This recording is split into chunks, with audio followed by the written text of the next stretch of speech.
Welcome. I'm Ellen Ermer, and myself and Manny Veloso are the organizers of these LED webinars, Lean Enterprise Division webinars. And today we have the pleasure of introducing you to Joe, I'm sorry, is it Vacca? Vacca? Vacca. Vacca. Vacca. And he will be talking about My Value Stream, a journey of personal transformation and fulfillment. First, a couple just logistical items. One is, please don't forget the next webinar, which is June 9th by Paul Akers, Lean is Simple. And then remember that you will get a certificate of attendance so that you get your RU credits, and these will come automatically in the next 24 hours via email. Also keep in mind that you have a panel to the right of your screen which allow you to post questions. So if you can please post your questions there towards the end of this presentation, I will look at those questions and present those to Joe to answer. Joe has 25 years of experience in the fields of performance excellence and improvement. He's worked in multiple industries, as you can see, and he's been practicing as a Six Sigma Black Belt since 2004 with a couple ASQ certifications. He has a bachelor's degree in economics and psychology and an MBA. So without further ado, I am going to introduce Joe as your presenter today. Thank you, Joe. Great. Thank you, Ellen. Yeah, if I could grab the screen. Excuse me.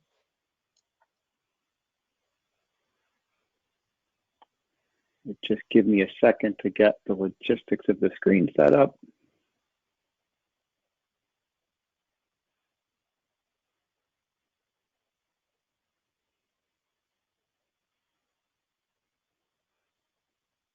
Okay. Can folks see the presentation? Yes. The full screen.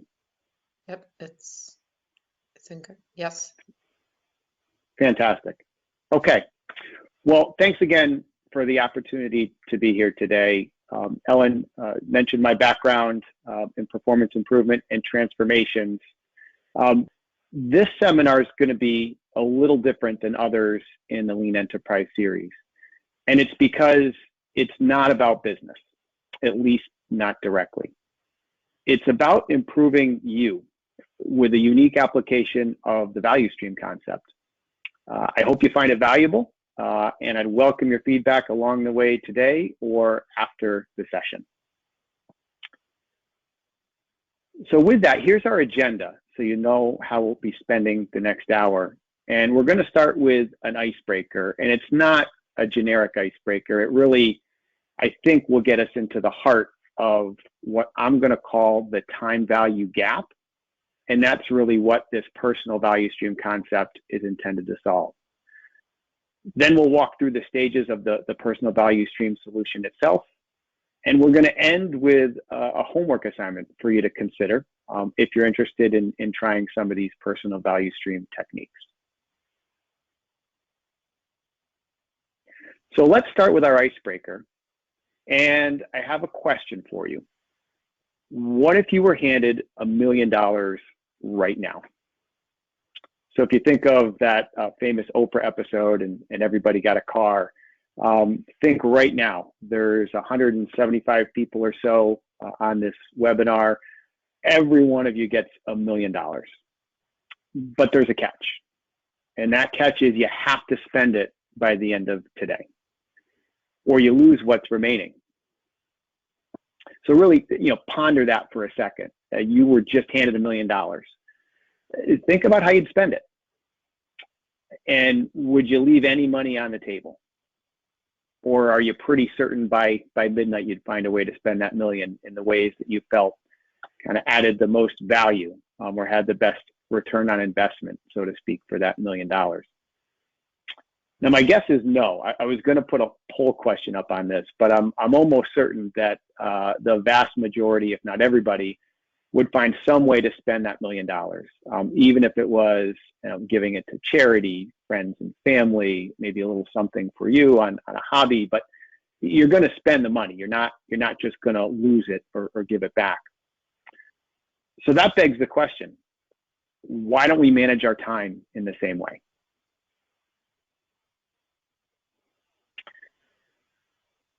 And so think about now how you spent your time over the last 24 hours. And Ellen's going to queue up a poll.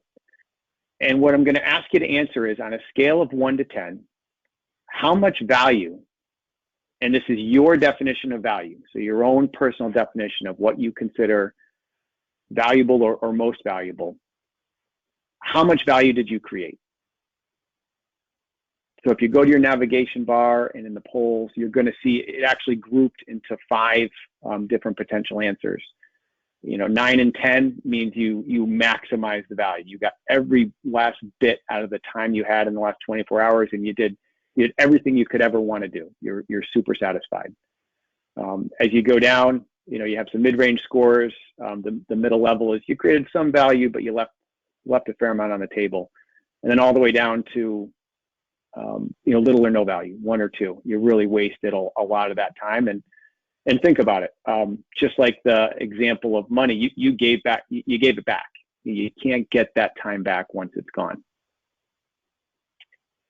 So looking at the answers, and I've tried this poll a couple of times.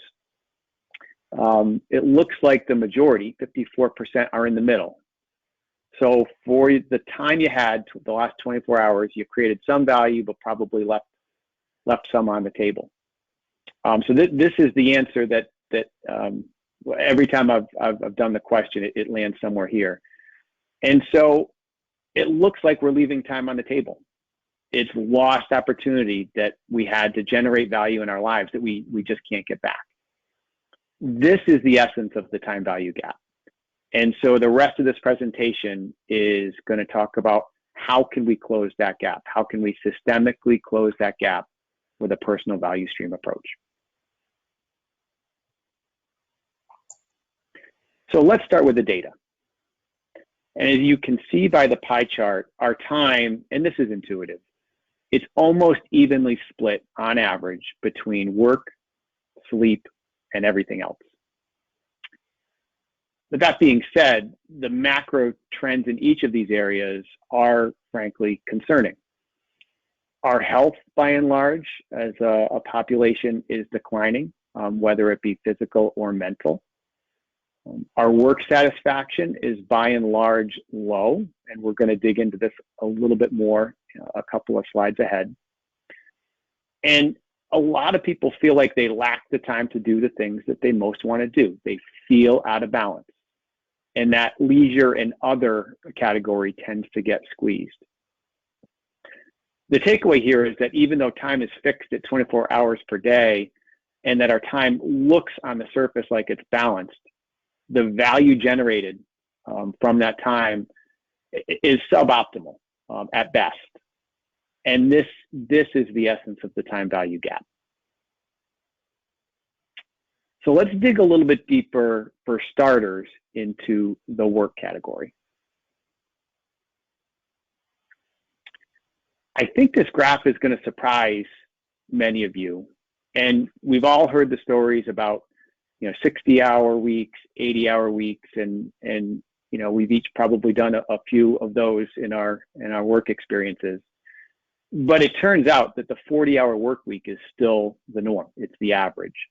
Now, this is based on the U.S. Bureau of Labor Statistics. It's a really large annual survey. I want to say it's over 50,000 people take the survey. Gallup data is a little bit different, but tells a very similar story. I think the average of that data is around 45 hours, but also very stable over the last few decades. You'll see that it's actually been declining since a century ago, and there's manufacturing and farming influences there. But the big takeaway here is that, even though people feel overwhelmed, the volume of work hours, it doesn't appear to be by itself a driver of our time value gap. And so the natural next question is, well, how productive are we with those work hours? Let's take a look. So this graph is based on a famous 2014 Stanford study. and it's been replicated many times with similar results. The orange bars represent incremental productivity for every 5 additional hours of work, and the blue bars represent cumulative productivity. So you can see that the incremental productivity starts to decline around 45 or 50 hours, and then it actually turns negative when you get to over 60 hours. So think about that for a minute. You could potentially work 80 hours and produce less value than if you worked only 60 hours. Counterintuitive, but it shows the element of waste that surfaces when you get to those extreme number of hours. So let's look at one more view. Beyond the number of hours worked, engagement is definitely a factor in this productivity result.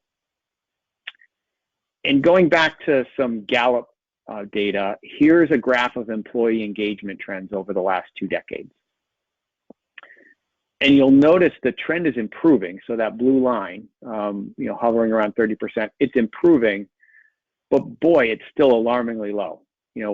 Basically 2/3 of our workforce is saying that they are not engaged in their role.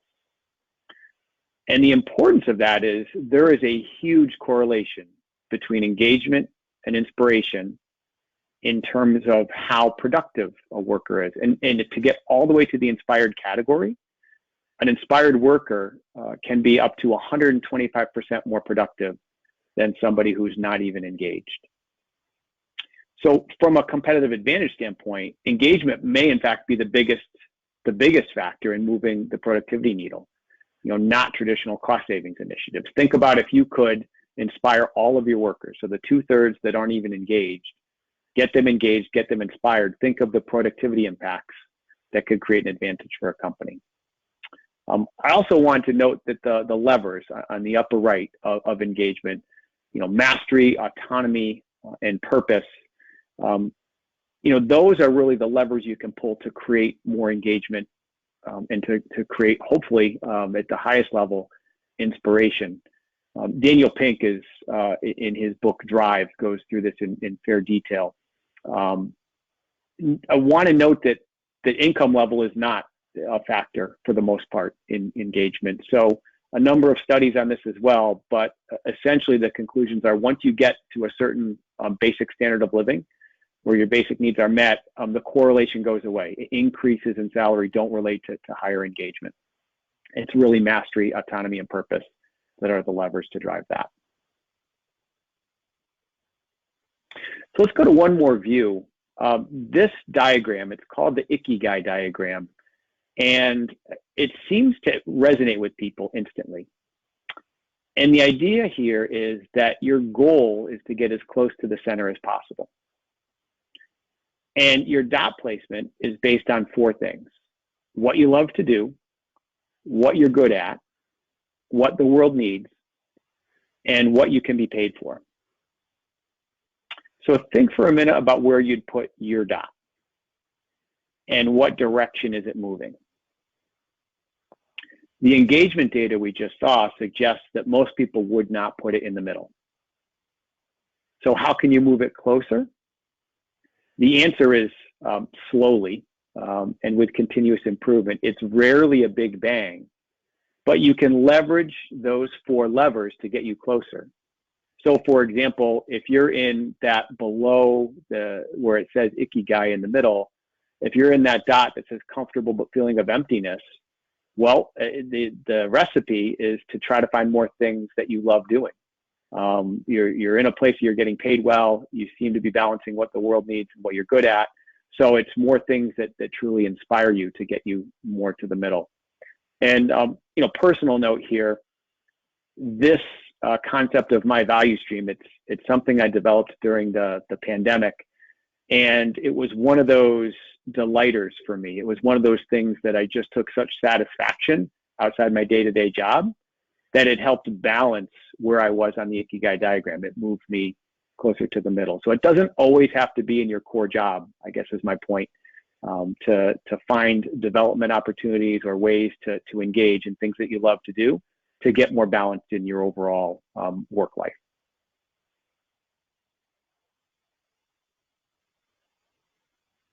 All right, now let's look at how work can impact other buckets of time. I want to go back to the 80-hour work week example and picture this pie chart if it was an 80-hour work week. So that orange area would double. And that really doesn't leave much room for other things. So it would impact eating and sleeping. It would crowd out your leisure time, your relationship time, community service, relaxing time. All that kind of gets crowded out. And that's why it's not sustainable. The other interesting thing about that leisure bucket is that it's fragmented. There's a view I'm going to show you in a handful of slides that shows, work tends to come in a large chunk, sleep tends to come in a large chunk. The other buckets are fragmented all over the place, and that's part of the issue. And that's why it's the first to suffer when work, for example, gets overwhelming. An interesting layer is that smartphone circle. And it has to do with multitasking and how ineffective most of us are when it comes to multitasking. And so if you're using your phone while at work or at home, or think of the example of a family dinner and people looking at their phones, are you getting the quality of relationships and conversation? Probably not. So it's an interesting challenge on top of our overall balance challenge. How do we spend our time? The distraction of the smartphone becomes an important factor. Now, I do want to highlight that multitasking isn't always bad here. As a matter of fact, it can be a lever to drive more value if you do it strategically. A simple example here would be, let's say you want to have wellness time and relationship building time or connection time with friends. So if you go for a regular walk with a good friend and achieve both, hey, that's great. You've doubled the value for that particular time, and neither one of those suffered. As a matter of fact, they were enhanced. Both elements were enhanced by the activity you chose to do that. So there is a way to do it. It's by far the vast minority of multitasking falls into that effective category. But if you're really strategic about it, it can be a leverage point to drive more value.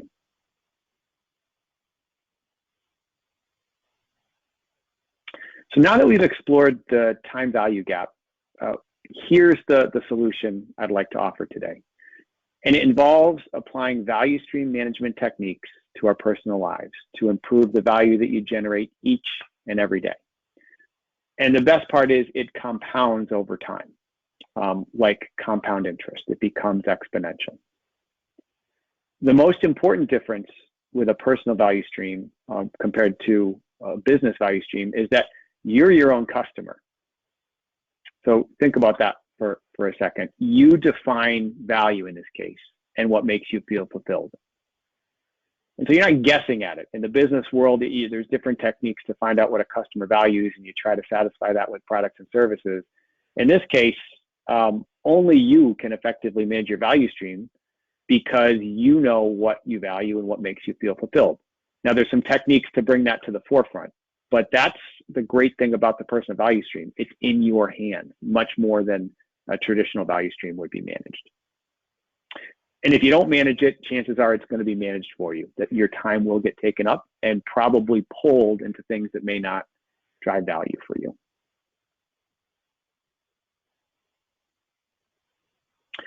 So before we get into the personal value stream application, I wanted to spend a few minutes on the basics. Now, I know this audience, pretty much everybody probably has some knowledge or maybe an expert in value streams. So I'll keep it brief, but for the folks that don't have a lot of background, I thought it was important to review.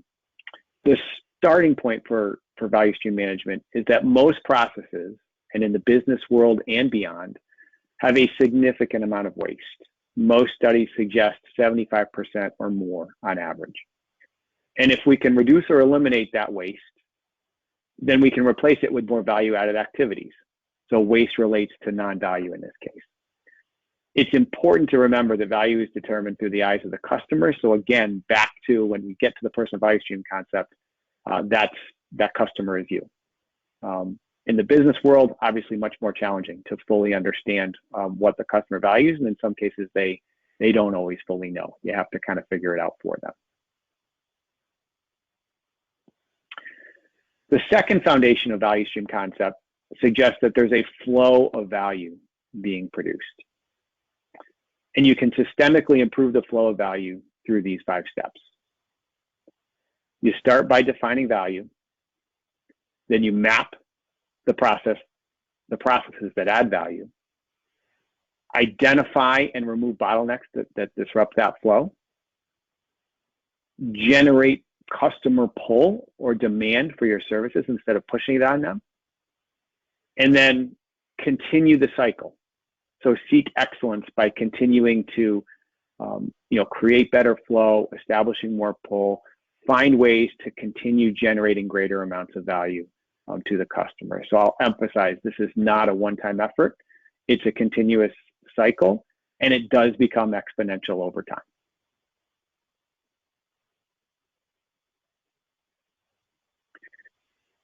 Here's a simple example of a value stream in a business setting. In this case, Joe's Cafe.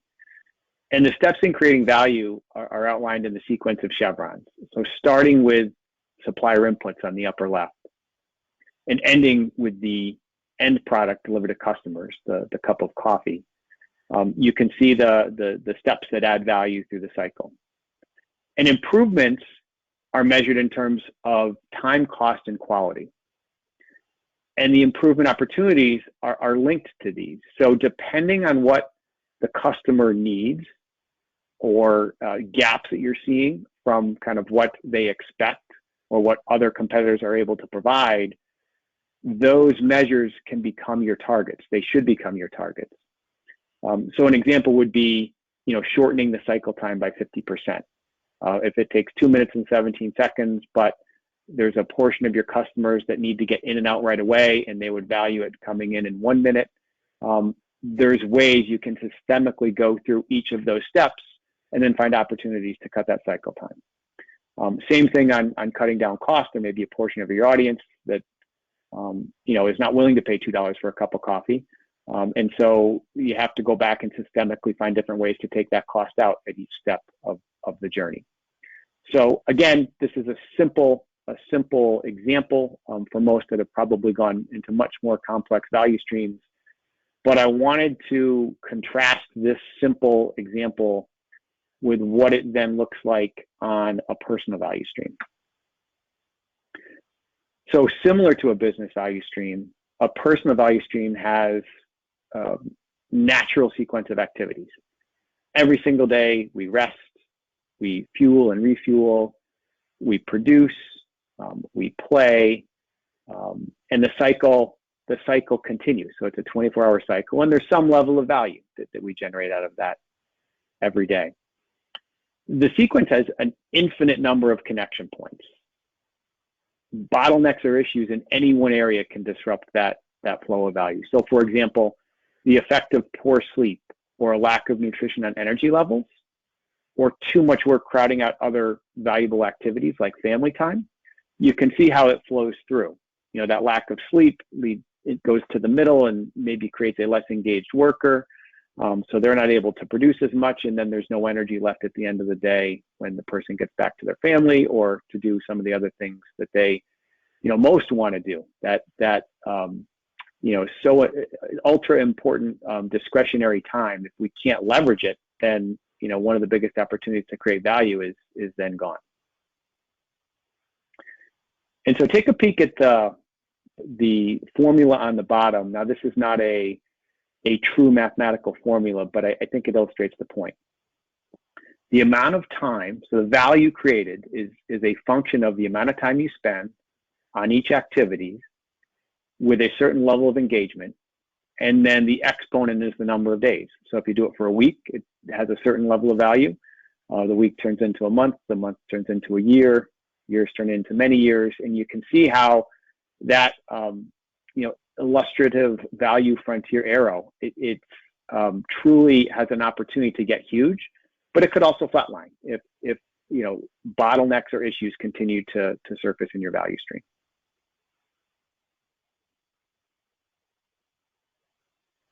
So where do you start if you want to improve your value stream? And this is getting into the phases of personal value stream management. But the answer is that you start with identifying what you value most. And if you don't have clarity on what you value, then it's going to be awfully hard to consistently align your time with the highest value activities. And when that happens, low value activities creep in, they crowd out potentially higher value activities. It's like this big rock example. And it's another often used example of, if you don't start with the big rocks, if you start with some tactical things or things that don't really add a lot of value, so the sand and the small rocks, if you put those in the jar first, the big rocks don't fit at the end of the day. If you start with the big rocks, then everything fits nicely. And I think it's a good analogy for how we choose to spend our time. A personal mission statement can help guide you here.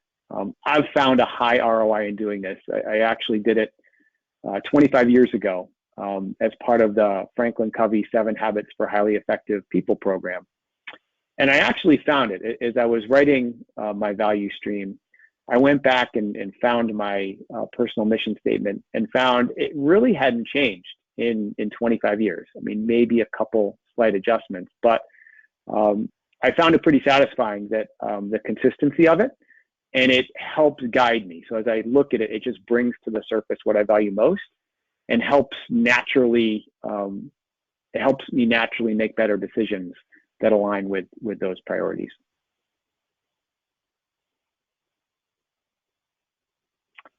Here's another view of how to prioritize value. Maslow's hierarchy of needs, another tool or framework that most are familiar with. It conveys an important principle in how we perceive value, in that needs are always changing.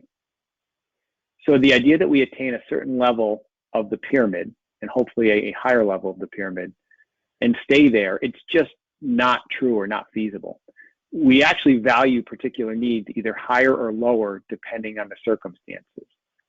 So even physiological needs can become our highest value activity if we're at risk of not getting them. Food, water, shelter.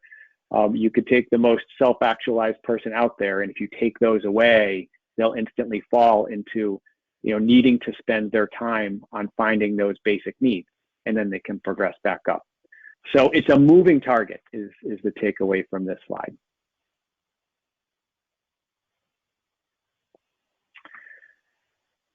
This is the Kano diagram, and it has to do with customer preferences. Again, for a lean audience, this is going to be something most are pretty familiar with, but I think applicable here to a personal value stream.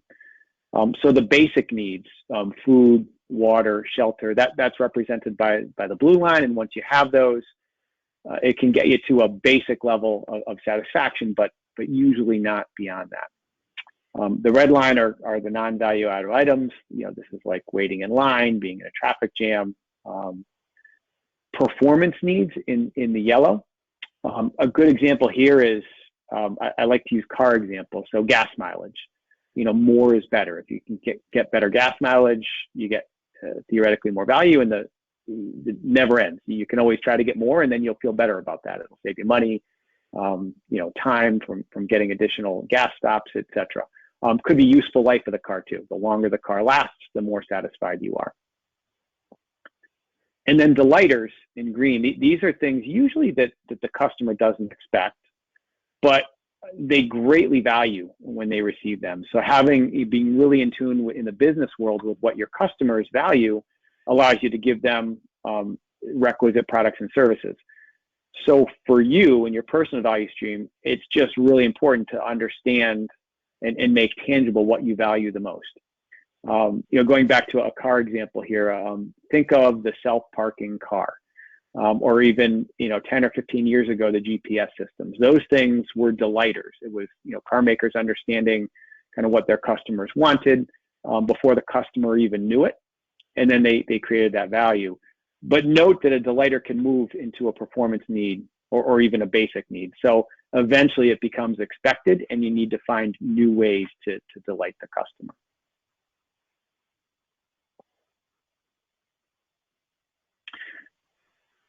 Okay, so quick recap. We've gone over how we spend our time. and some of the challenges that most have in kind of maximizing value. We have gone through the idea of a personal value stream, so that the overall concept, the connection points. And then to start kind of building your personal value stream, you have to start with what you value and make it tangible. The next step is to start tracking your time. So think of, and this is something that most people have a reaction to when you say track your time. Usually not, you don't think of that as a delight or activity, certainly, but most people resist in the work environment. But it's critical to get insight into how you're spending your time and where you have opportunities to create more value, or where you're having particularly low value-added activities creep in. You have to gather data to figure out where that is. And the example or the analogy that works well is, with a diet, typically, what do? You have to track what you eat and track your weight, and over time, that's going to give you insight into kind of what is leading to your current weight, and gauge progress into how you're tracking towards your goal. With a budget, it's the same way. Managing a budget usually starts with tracking your expenses and creating targets and making sure you stay within that spending. So a personal value stream, it's the same concept. You need to track your time to gain insights. And the easiest way is to start with a simple list and just a sample. So what I would suggest is, something as simple as what's on this page, or, make it yours, but just tracking your basic activities over the course of a week. And then, put some notes in where you have some insights along the way. And, you can see the red circle and the green square. It almost looks like a golf card where you have birdies and bogeys, but, note where you have a particular pain point or where you have a moment of joy. It honestly would take a minute or two a day to do this. And after a week, you're going to have this analysis that you can use to start figuring out, all right, what things do I want to start focusing on to make better? But without the data, it's tough to know exactly where to start. Another way to gain insight into how you're spending your time is to chart it. And I can still remember my Six Sigma black belt mentor telling me in one of our first training sessions that a black belt will plot the data, because the different views helps create insights. So I would suggest the same thing here. The last page had just your basic time data and notes some insights. This gives you a different perspective. If you track it on a chart like this, what jumps, at least at me, and this was an actual time period that I tracked when I was experimenting, was the blocks of time jump out at you in terms of work and in terms of sleep and recovery, and just how fragmented free time can be, and how careful you have to be to utilize it, because it can get squeezed out very quickly. One more way to display the time is to map it. And in this view, I was focusing on, starting with commuting time, but the amount of waste that comes with, going from place to place, whether it's home to work.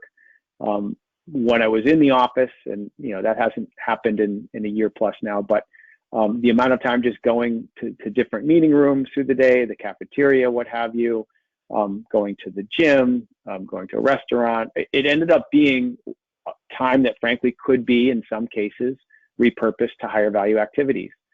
And what a great way to experiment. The found time of not commuting or not going room to room, for me, I was able to repurpose it and spend at least some of that time in experimenting with this value stream concept over the last year. So for me, this view produced instant dividends. Think of it as transportation motion waste in lean methodology is the other way to think of it. If you, for those that are familiar, the downtime wastes, the 8 wastes of lean, this is a tool consistent with something you would use in managing those basic wastes.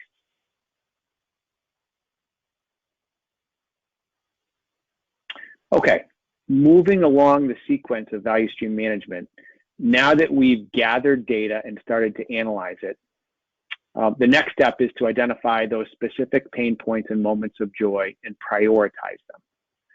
And for starters, I would say focus on one at a time. So the top part of this shows,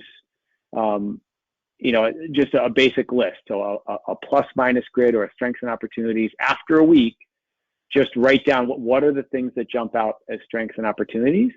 And then I highlighted what I thought. So this is real data from one of my experiments. What I thought was a particularly high strength in green, and then the most painful opportunities in red. And then when you pick one, and I used Excel for tracking, but any number of ways to do this. We'll leave it up to the user. But for me, I just used a simple tracking tool in Excel, and the sleep problem was a real problem for me. And so I started using some of the tools, and I'm going to get into some of the problem-solving techniques in the upcoming slides. But I would track the important factors. So what were the root causes of the problem? What solutions did I try? For what time period? Did it work? Did it not? It allows you over time to go back and see if problems are resurfacing, were they really solved? And frankly, you get a fair amount of pride as you look back at the list over 3 months, 6 months, and see the number of things that you've solved. You can see and you can feel the extra value that you're getting out of those problems being solved and spending your time better. So prioritize and log or track the problems you're choosing to focus on is the takeaway here. So when you pick a problem to solve, and this is another item that I think is easy for this group, because most in ASQ have a strong problem-solving background, but all of the problem-solving approaches that we're familiar with apply here. So plan, do, check, act, Kaizen, Six Sigma DMAIC, other structured problem-solving approaches, they all work. I would just say for starters, and especially if you're not used to some of the more advanced techniques, keep it simple. A clear description of the problem. Make sure that connects to your purpose and what you value. A clear measure of success and have a target for it. Make sure you get to the biggest root cause and that your solution that you're brainstorming matches that root cause. And then revisit. Are you getting there? Are you not? If you stick to those things, you don't have to be a black belt or a master black belt to solve the problems. Chances are you're gonna get there. You're gonna keep trying different solutions until you address that root cause and have success.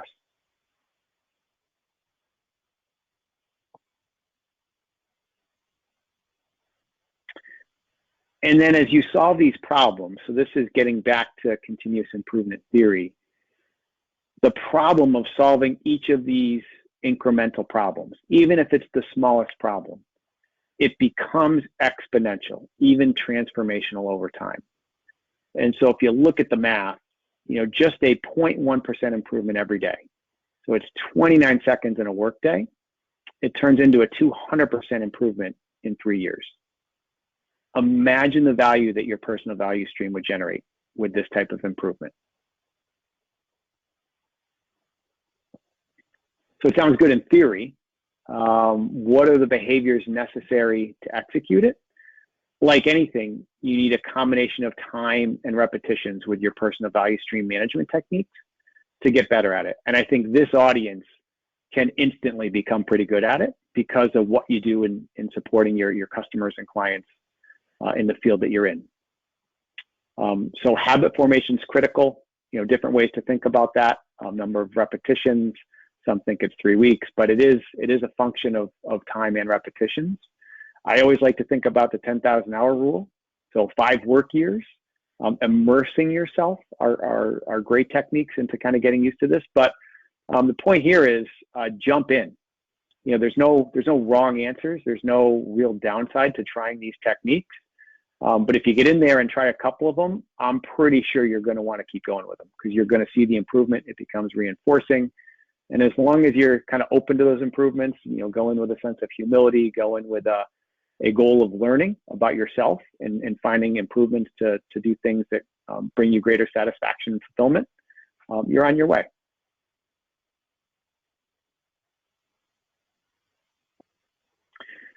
So how can you guide yourself day to day and hold yourself accountable?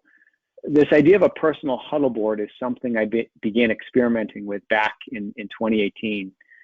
And I found it amazingly satisfying and effective. I still do it today. I had a brief pause when the pandemic hit and I moved from the office to home. But a mentor of mine quickly got me back on track, which I was very appreciative of the feedback. It involves primarily identifying just your top 3 deliverables every day. So if you did nothing else, what are the 3 most important things you need to accomplish that day? And track yourself during the day, and at the end of the day, measure did you do it or not. It involves, as simple as it seems, it involves saying no more often than most people are used to. And when you say no, it's not just a plain no. You know, you can delegate, you can defer, you can decline. There's a famous quote, usually makes people chuckle: "I can only please one person per day. Today is not your day. Tomorrow doesn't look good either." You know, it's a little bit humorous, but there's an element of truth here that if you just don't focus on things that align to your broader purpose, to things that align to your goals over the next year, 3 years, 5 years. If you don't consistently align your activities, just your top 3 activities every day, then chances are you're not going to be making progress. So there's a balance here, but it is likely a bit of a different way of operating when you pick your top 3 at the beginning of each day and then execute that. And again, everybody's going to be different here in terms of how they do it. I wanted to share what my board looked like. So my first board was almost as simple as this, illustration. I listed 3 activities and I had a marker to say did I complete it or not. But over the course of months, it turned into this. So the core of it on the left, you can still see the top 3. So I'd go into the office in the morning, and I'd think about, with a cup of coffee, what are the 3 things I absolutely have to do? You can see the indicators, kind of green, yellow, red, or blue if it was complete. And I could even trend it throughout the day. And then as I thought about that, what was helpful in picking those 3 is the top 3 for the week or the month, and then the top 3 for the year. So that created the alignment. You can almost think of it as like a Hoshin planning type of concept, that if you know kind of the biggest things, how do you then cascade that through the organization? It's a personal value stream application of that. So if you go too many days in picking your top 3 that don't link to your top 3 for the month or the year, you're probably not going to be making much progress. And if you're watching it every day, alarms should be going off if there's too many of those days where you're disconnected. And then you can see some other experiments on here. A morale indicator, a lot of lean huddle boards have that. So to track yourself, I started tracking interactions, and did I leave them feeling really positive or really negative? Or was it neutral? And were there certain areas where I needed to improve, where I walked away not feeling energized? That created some nice experiments.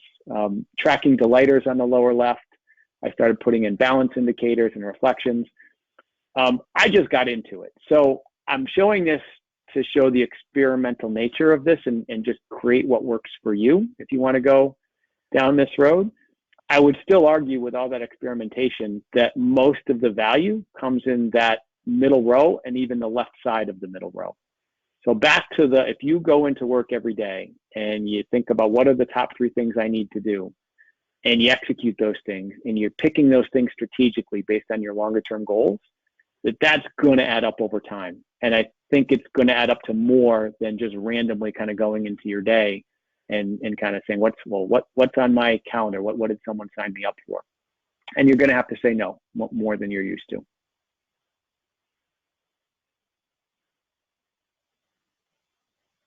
Okay, so now getting into the final pieces of this, you've figured out what's important to you. You've started getting data and tracking your time and getting insights. You've started experimenting. How can I get better at this? And those experiments are adding up. And then you're tracking all of that. Now you're eventually, and you're holding yourself accountable. You have your GPS, so to speak, of your huddle board every day. How do you sustain all that? So that's really the trick here. And sustainment is elusive. Now, this is back to large transformation programs, smaller projects. Any large improvement effort, I think this group has seen a lot of the data. The vast majority don't sustain over the long term. And so how can you prevent that from happening to your own value stream when you start making improvements? And there's a lot of parallels here between transformation programs and individual value streams in terms of what drives sustainment. And I'm not going to read all 10. I'm going to point out the top 3 from my perspective. The purpose is absolutely critical. So reflecting on your purpose, keeping it visible, evolve it. Make sure you know what your goals are, your value system is. And not that people don't know that. I get that everybody inherently knows that, but just make it obvious so that it's easy to align your decision making on activities you choose to do every day. Setting targets, I find is critical. I had to take out this slide just in the interest of time, but there's this concept of BHAGs or big, hairy, audacious goals, and the idea that putting those big goals that you don't think are possible out there and linking them to your purpose produces incrementally much better results than the small improvement. That's something that as you get better with your personal value stream, you can experiment with as well. But even on a small scale, setting those improvement targets, putting it on your huddle board, that's going to be critical, because without that gap to target, it's hard to figure out those root causes and hard to see if your solutions or your experiments are working to get you closer to that target. And then finally, accountability mechanisms, that huddle board, that handful of people, a personal board of directors, so to speak. There's a great Harvard Business Review article that's probably 25 years old, but many people reference. Having that set of people that know you best, that have your best interests at heart and can give you great feedback from time to time, that has served me well, and I would say is an important part of managing your value stream over time, those feedback loops. Which brings us to the homework assignment. And so as we're closing the presentation, it's a homework assignment for you to consider. It's an easy way to experiment with the basic components of a personal value stream. So first, spend some time drafting a mission statement. And it can be 5 minutes, but probably it's taking an hour and putting yourself in an environment that's not going to distract you, and really thinking deeply about what it is that you're all about, what you're after. And for everybody, it's different. It could be a sentence, it could be a page, it could be a picture. There's no right way to do this, but really think about how do you want to crystallize your own mission or your purpose. 2, try the simple huddle board. So, and whether you do it electronically, the physical whiteboard, a piece of paper, however you want to do it, try it.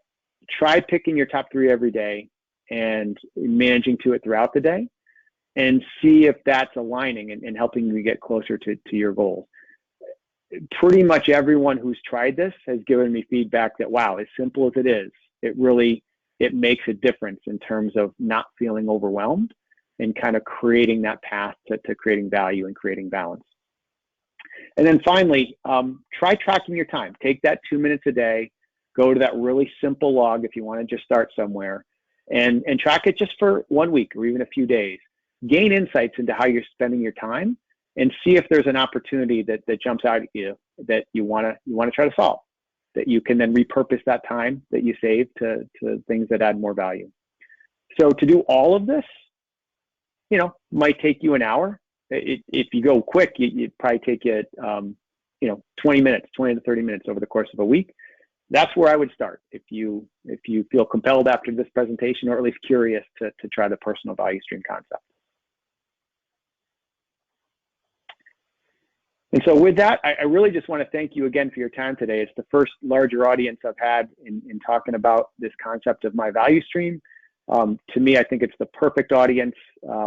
It's in a way the audience that I created the book for, that I thought it would resonate with the most. So please feel free to contact me after today's call. I can certainly take some questions now. We've got 8 or 9 minutes. But afterward, I would absolutely welcome and embrace your feedback in terms of how things are working, if you're trying it out, in terms of suggestions to refine the approach. This is the perfect group for that, from my perspective. So thanks again for your time, and would welcome questions. Thank you, Joe. We have a couple comments, a couple of them about just appreciating your time in the presentation, that it was awesome, very much needed by folks, very helpful, and a comment about, I like the connection to Stephen Covey and 7 Habits, a great way to connect value stream with a real life personal example. And this person says, I like Covey's quote about easier to say no when there's a bigger yes burning inside. So I don't know if you have anything you want to add to that or comments about that. Just great feedback. I'm glad that resonated. Okay. Question, very informative and useful. How do the concepts of value added, non-value added, and business value added go into the time spent on various activities during the day? Oh, that's a great question. So let me go back to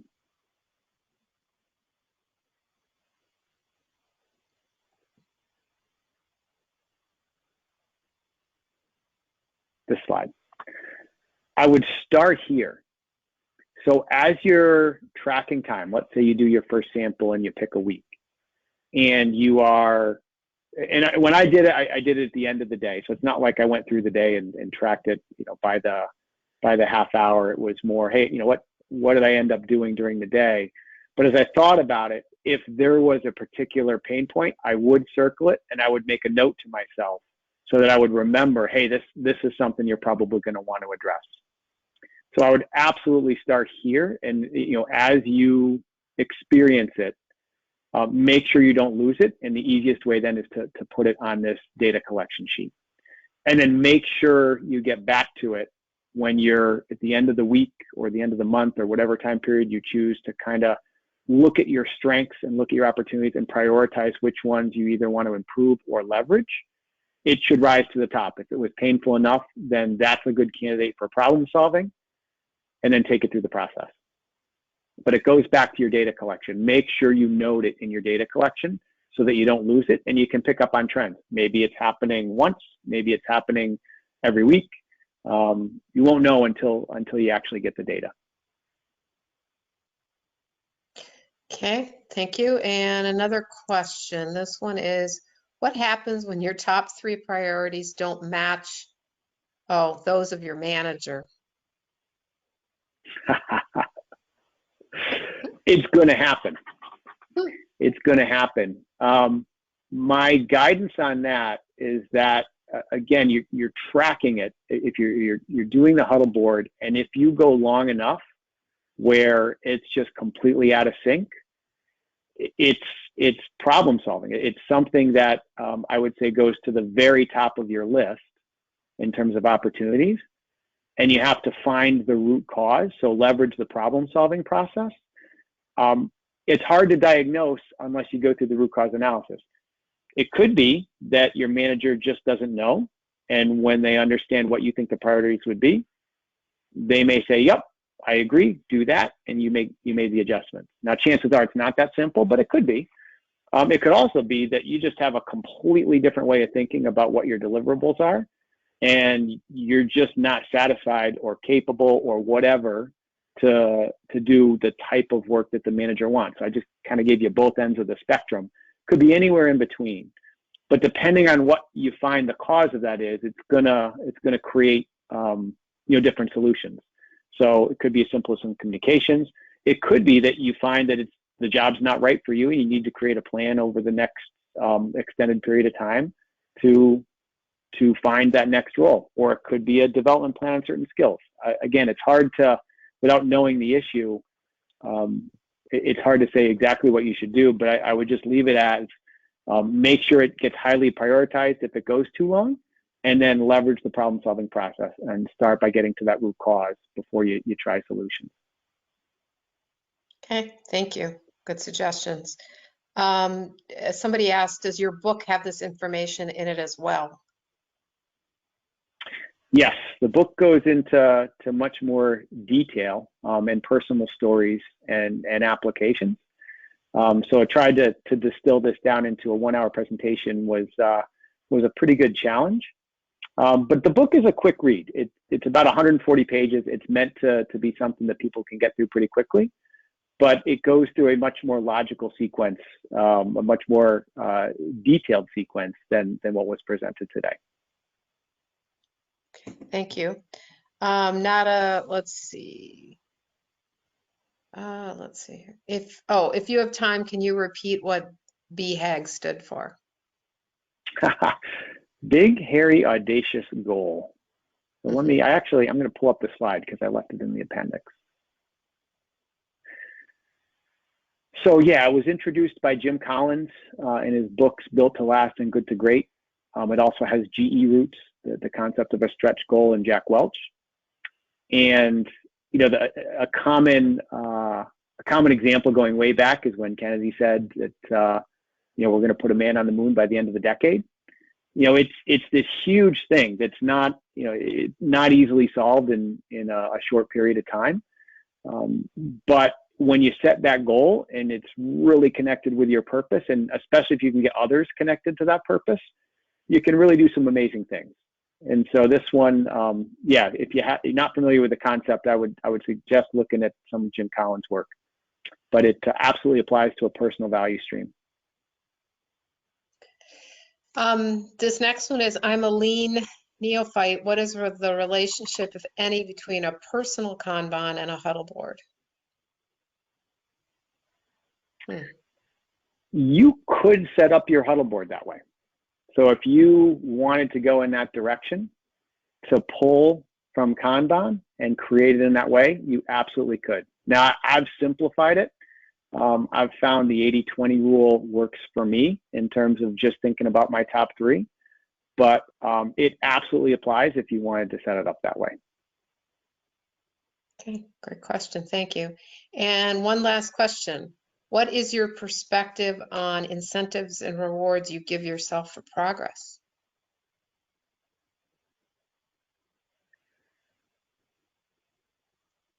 It's interesting question. It's making me pause, but where my gut is going on this one is it's your own fulfillment.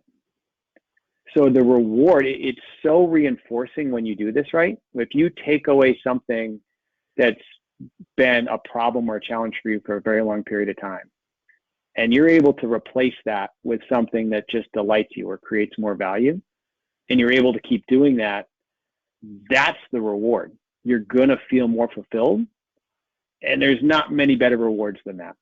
So it's maybe a slightly different way to think about rewards, but it's satisfaction and really fulfillment with your life. I think that's what you're gonna find. That's what it's intended to do. I like that. Thank you. All right. It is the top of the hour. Thank you so much, Joe, for your time, and everybody for your attentiveness to this presentation. If you want copies of the presentation, I think we can make that happen. How would you like that to happen, Joe? What's the best way to do that? I would say either send Ellen and Manny an email, or you could send me directly an email. And I was going to say it's in the presentation, but you don't have the presentation yet. So you can send it to joe.vacca@myvaluestream.com. Great. And I can provide it to you directly if that works. Okay. Thank you, everybody. And you will get your RUs via email in the next 24 hours. And don't forget about our webinar next month. Thank you again, Joe, for your time. It was a great presentation. Have a great afternoon. Thank you for the opportunity. Yep. Thank you. Take care.